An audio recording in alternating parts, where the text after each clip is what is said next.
Hello friends, उस वर्ष की बात है जब डेविड 20 में थे। वो फाइनेंशियल एडवाइस देते थे, साथ ही साथ वो फाइनेंस का क्लास भी लेते थे, जिसमें बहुत धनी व्यक्ति भी क्लास को अटेंड करते थे। उसमें से एक जिम था, वही 50 वर्ष का, वो भी क्लास को अटेंड करता था। वो 30 साल से एक ही कंपनी में काम कर रहा था, वो भी $40,000 पे, जो कि एक एवरेज अमेरिकन से भी कम सैलरी थी। उसने डेविड से पूछा, सर हमें फाइनेंशियल एडवाइस लेनी है। डेविड ने बोला, ठीक है, कल ऑफिस में आ जाना। जिम और उसकी वाइफ सू, जो कि जिम से 2 वर्ष छोटी थी, दोनों डेविड के पास आते हैं और बोलते हैं, सर मैं रिटायर्ड होना चाहता हूँ। डेविड बहुत ही अचंभित होते हैं। मन में वो सोचते हैं कि ये तो दिखने में गरीब लगते हैं एवं 50 की उम्र में कोई कैसे रिटायरमेंट के लिए सोच सकता है। आम आदमी तो 60 से 65 साल काम करता है, फिर भी पैसा के लिए स्ट्रगल करता है। फिर आखिर में पूछ ही लिया कि रिटायरमेंट प्लान करने से पहले आपको अच्छा खासा पैसा चाहिए, वो है या नहीं तो आपको आगे जाकर प्रॉब्लम होगी। जिम ने बोला, आपको क्या लगता है हम लोग गरीब हैं? डेविड बोलता है, नहीं ऐसा नहीं है, और उसने फाइनेंशियल कंडीशन का पेपर मांगा। सू ने मुस्कुराते हुए उन्हें दिया। डेविड ने कागज देखना शुरू किया तो देखा कि उस दंपति ने अच्छी खासी पैसा बचाकर अपने अकाउंट में रखा था, जो कि 40 लाख के बराबर था। कोई उधारी भी नहीं था। डेविड ने पूछा, अच्छा बताइए, आपके बच्चे का भी तो खर्चा होगा? जिम ने बोला, नहीं वो कॉलेज में है और वो अपना खर्चा खुद देख रहे हैं। डेविड बोला, अच्छा है। फिर से वो कागज देखने लगे, फिर पाए कि आपके पास 2 घर हैं। एक घर की कीमत $4.5 लाख, दूसरे घर का $3.25 लाख। रुपए में इसे बदले तो करीब 6 करोड़ की होती है, और उस पर कोई लोन भी नहीं। साथ ही साथ एक घर से हमेशा रेगुलर रेंट भी आ रहा था, और उसके पास एक बोट और 3 कार भी थी। कुल मिलाकर $1 मिलियन से ऊपर था। टोटल इसे रुपए में बदले तो 7.5 करोड़ के बराबर था। जिम और सू सच में बहुत अमीर थे। डेविड बहुत ही हैरान थे। डेविड के दिमाग में ये चल रहा था कि कैसे जिम और सू ने इतनी संपत्ति जमा की। उन्होंने आखिरकार पूछ ही लिया कि आपको ये प्रॉपर्टीज कोई दान में तो नहीं मिला था? जिम ने बोला, नहीं, केवल फाइनेंस का एजुकेशन मिला था, जो कि हमारे पेरेंट्स ने दिया था। जो उन्होंने बोला वो काम कर गया। डेविड ने बोला, मेरे क्लास में ऐसे भी लोग आते हैं जिसके पास लग्जरियस कार, बड़े घर, रोलेक्स के घड़ी पहनकर आते हैं, पर उनके पास उतना ही बड़ा लोन होता है। उनके बैंक बैलेंस देखे तो भिखारी से भी गए गुजरे होते हैं, बस बाहर से दिखावे के लिए करते हैं। फिर से लास्ट में डेविड ने पूछ ही लिया, आप इतने संपत्ति कैसे जमा किए? जिम ने बोला, हम लोग का शादी पहले हो गई थी, 24 साल में ही, पर मेरे पेरेंट्स ने सिखाया कि अगर आपको अच्छी जिंदगी जीनी है तो आपको फाइनेंशियली आदतें अच्छी रखनी होगी, जो कि आप भी सिखाते हैं। जितना जल्दी शुरू करोगे उतना ही फायदा होगा। बस एक चीज सीख लो कि हमारा पैसा आपके लिए कैसे काम करेगा, जिससे आप अपना जिंदगी अच्छे से जी पाओ।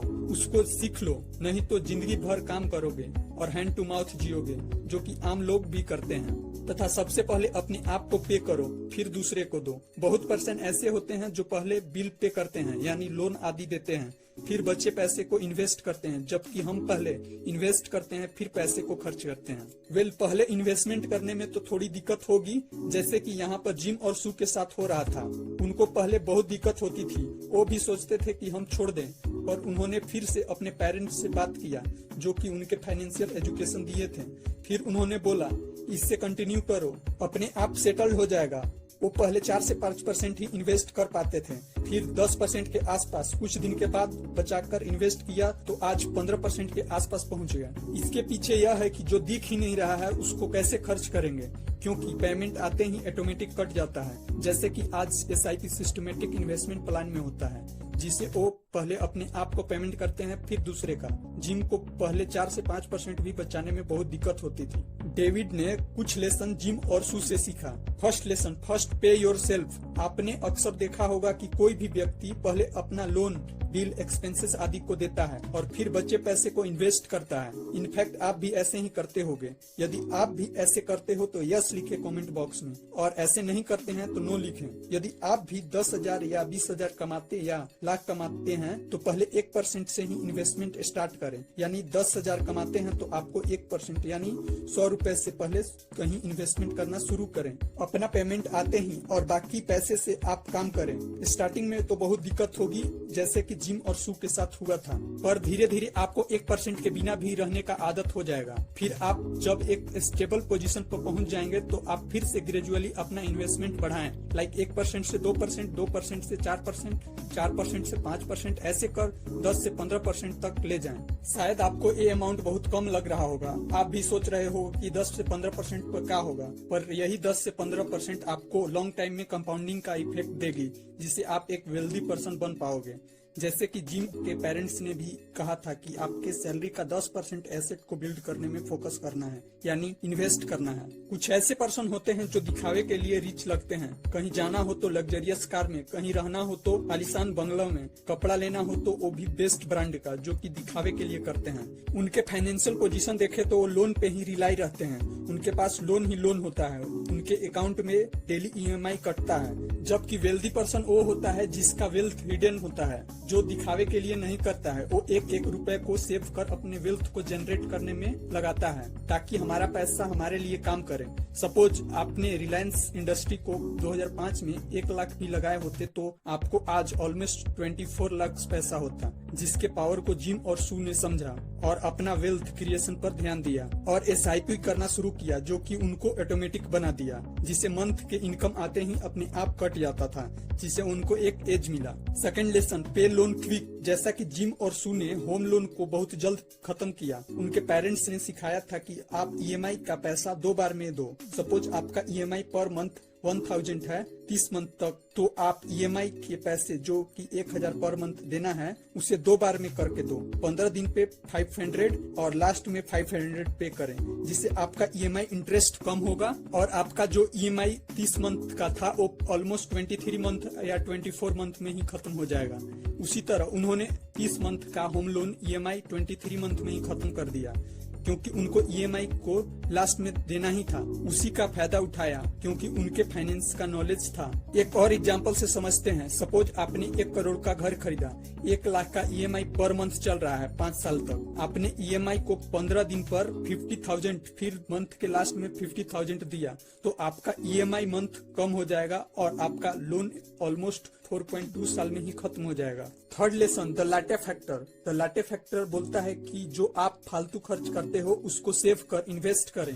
इसका ये मतलब कतई नहीं है कि आप कंजूस हैं। मेरे एक कॉलेज में फ्रेंड था जो कहीं जाता था तो कार से फोन एप्पल का एक्सपेंसिव कपड़े पहनकर चलता था, पर उसके पापा पर बहुत ज्यादा लोन था। वो हर महीने EMI पे करते थे, जिसे अवॉइड करें। कहने का मतलब ये नहीं है कि आप लोन ही मत लें, बट लोन ले तो प्री प्लान करके ही लोन ले। पर मेरे दूसरा दोस्त था जिसके पिताजी का सैलरी 20,000 के आसपास था, पर वो अपने इनकम को सेव कर इन्वेस्ट करते थे। अगर उनको गाड़ी भी लेनी हो तो मैकेनिक से दिखाकर सेकंड हैंड लेते थे। मोबाइल भी एक सिंपल स्मार्टफोन यूज करते थे, जो कि हर चीज पर पैसा को सेव करते थे और वो पैसा को इन्वेस्ट करते थे, जो कि आज एक वेल्दी और रियल रिच हैं। आपने अक्सर देखा होगा कि जो व्यक्ति 15 से 20 हजार कमाता है वो साइकिल से ऑफिस जाता है, घड़ी वही 200 का, जूते भी 200 के आसपास के पहनकर चलता है। पर जैसे ही उसका इनकम 30 से 35 हजार हो जाता है, वो मोटरसाइकिल से ऑफिस जाएगा, 200 का घड़ी पहनेगा, 3000 का शू पहनेगा और कैंटीन से खाना ऑर्डर करेगा। फिर जैसे ही उसका सैलरी 70 से 80 हजार हो जाता है, वैसे ही वो कार से ऑफिस जाना शुरू कर देता है। एप्पल का फोन, खाना 5 स्टार में जाकर खाता है, पर सेविंग और इन्वेस्टिंग कम करता है। जबकि ऑथर बोलते हैं कि एप्पल के वॉच मोबाइल के जगह आपको अल्टरनेट यूज करें और बाकी बचे पैसे को इन्वेस्ट करें म्यूचुअल फंड और स्टॉक में, जो कि आपको धीरे धीरे कंपाउंडिंग के पावर से एक दिन बहुत ज्यादा हो जाएगा। इनफैक्ट आपके अंदर भी एक क्वेश्चन आ रहा होगा कि लाइफ को एंजॉय नहीं करे तो बुढ़ापे में करेंगे। एक क्वेश्चन ऑथर के भी दिमाग में आया था और वो बोलते हैं कि आप एंजॉय करें, पर जो बैड हैबिट्स में जो खर्च करते हैं उसे बचाकर इन्वेस्ट करें। महंगे सामान का अल्टरनेट लें। यदि आप कैंटीन से खाना खाते हैं तो उसका अल्टरनेट लें। आप किसी खाना बनाने वाले को चुनें, जिससे आपका पैसा भी बचेगा, आपका हेल्थ भी सही रहेगा और बचे पैसे को आप कहीं इन्वेस्ट भी कर पाएंगे। 4 लेसन, क्रेडिट पर कुछ भी न लें।